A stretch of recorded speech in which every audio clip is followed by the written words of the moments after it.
Hey guys, remember me? uh, Sorry I disappeared for a while. It was just pretty hard to do these while I was on the tour in Puglia. We had some late nights and just kind of putting this all together when we're on such a schedule was tough. But I am back in Rome and I've got my limoncello. So we got um, Rome and limoncello. So I guess it's Romancello. So cheers. Anyway, um, so it's great to be back here in Rome. Today was my first full day of sightseeing, and uh, it was a busy day. So I actually did like 36,000 steps, something crazy like that. Um, Probably would have been closer to 20,000, but I was using Google Maps, and not to point fingers, but one of us has some problems with directions. Not saying who it is, but one of us does. Um, anyway, so today, before I could do anything, I had to actually start by going on a trip to the hardware store because if you've traveled, you know things never go as planned and things break, and so I actually had to, let's see, get some Allen wrenches for some minor camera repairs. I had to get actually an adapter for my adapter. So that's all taken care of, but this is what I had to do a few days ago when my neck pillow case, the zipper broke. So I do carry duct tape with me. That's lesson there. Always carry duct tape with you. Um, but anyway, the Puglia part of the trip was fantastic. The group was great. Our leader was great. Um, and saw a lot of really cool things. Had some olive oil tastings and the mozzarella cheese. Oh my god, it's so good. Um, and I did learn some things I'm going to, I think, have to bring back. Like if someone says something I like, I'm just gonna start saying brava because I just like it. And oh, mamma mia if someone does something crazy. So just that's what's gonna happen. Um, so anyway, back to Rome. So this morning, let's see, the first place I hit was an area called the Centro Storico. That's kind of the area around the Pantheon. So I took my obligatory Trevi Fountain and Pantheon pictures because I think they check your camera when you leave the country to make sure you've actually done those. But anyway, let's see. So what did I do? Oh, so I got to see where the Pope shops. That was kind of cool. Let's see. There's a Bigfoot sighting, so take a look for that uh, in the photos. And so I went to this really cool church called San Ignazio de Loyola. It's a 16th century Baroque church. But one of the cool things in it is this amazing nativity scene. And one of the weird things I've noticed in this country is the nativity scenes. They have bagpipers in them. I don't remember in Sunday school there being a bagpiper, but I guess I missed that. But a lot of them, it's not just a bagpiper; it's like a whole band. So this is my theory that there's some lost books in the Bible that I'm beginning to suspect now that one of those was when Jesus tried to get the band back together. And but that was 20 years afterwards, and their wives wouldn't let them go and stuff. So Jesus ended up going on another path, and we all know how that turned out. So that's my theory. There's also this dome in this church that you walk under it and it looks really cool, like a dome, except it's not. It's actually it's actually just a painting of a dome. So yeah, so if you ever want to do something with your house, make it look bigger. Apparently you can just paint a dome on your ceiling, so pretty cool. Oh, then I had gelato at this place called Gioletti's, and this is apparently the oldest gelato shop in Rome. It's also where the Obamas went, so it was very good. I have to say, I definitely 2 thumbs up for that place. Then after that, I went to the Jewish ghetto, wandered around there a little bit, and then while I was there, I saw this fountain called the Fountain of the Turtles. And so this fountain, I think, was made early 16th century, but it didn't have turtles when it was first made. Apparently, Bernini came by at some point and decided to add these turtles, these cute, I mean, very, very cute turtles to the fountain.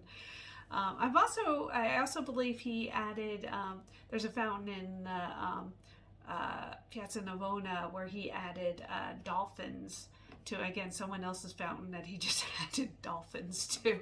So now I've got this image of Bernini like running around at night adding cute little marine creatures to other people's fountains, like some kind of Baroque Banksy or something. So after that, I went into this really cool church. It's a 6th century church, and it was built actually on the site of like 3 temples, and still has the columns in the side of the building, and you can actually go downstairs, and they've got all the excavations of these old Roman temples. It's really, really cool, very cool. So then I went to Tiber Island, walked around there a little bit, and then ended the day in Trastevere.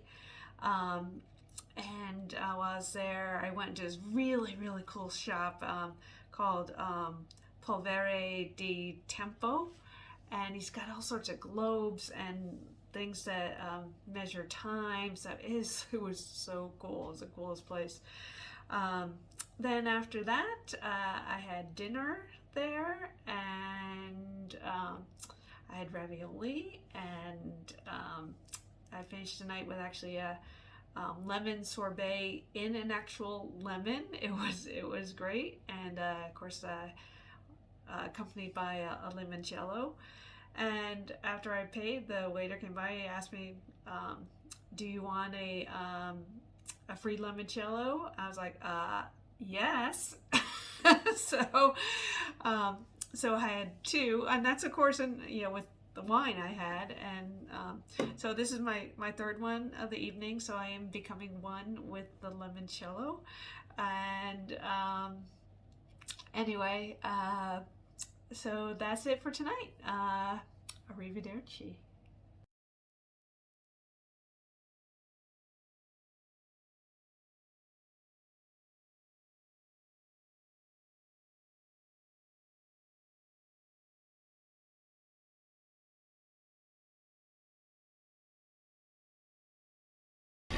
Hey guys, so I'm back in Rome, and today I am focusing on the area called Centro Storico. This is basically the area kind of around the Pantheon.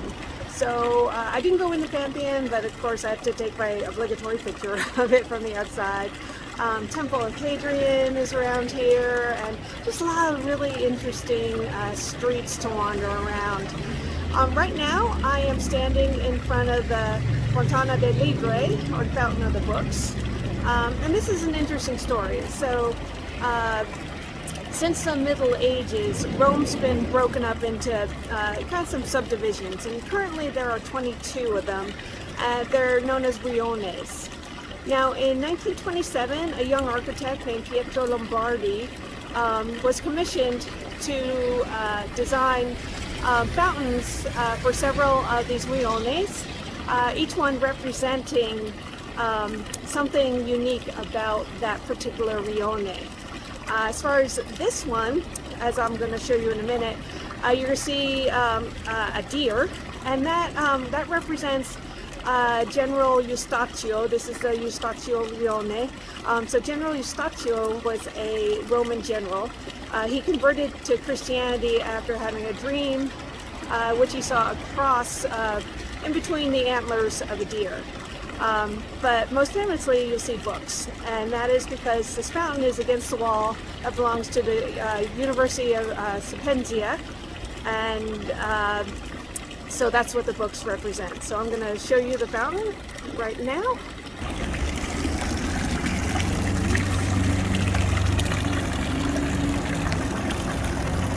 So here you can see the books and the deer.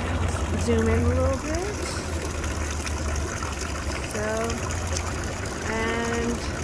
So there you go.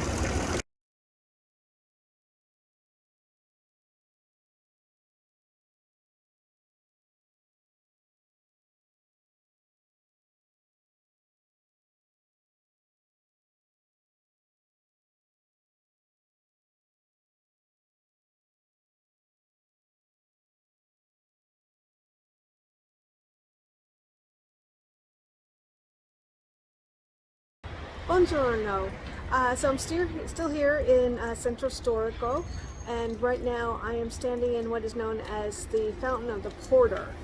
Now, what's unique about this fountain is that it's considered to be one of the talking fountains of Rome. So what do I mean by that? It doesn't actually talk. So in the 16th century, as you can imagine, speaking out against the popes, the rulers, the people who ran the city was not generally good for your health. So what the people would do is they would leave notes and funny gossip, cartoons, political cartoons, all anonymously at these fountains. And that was their way to express displeasure or whatever at the ruling people. Now, sometimes actually these fountains actually talk to each other. They left notes and they had conversations with each other, which is quite funny. Now, this particular fountain, not much is known about it. I think it dates to around the 17th century.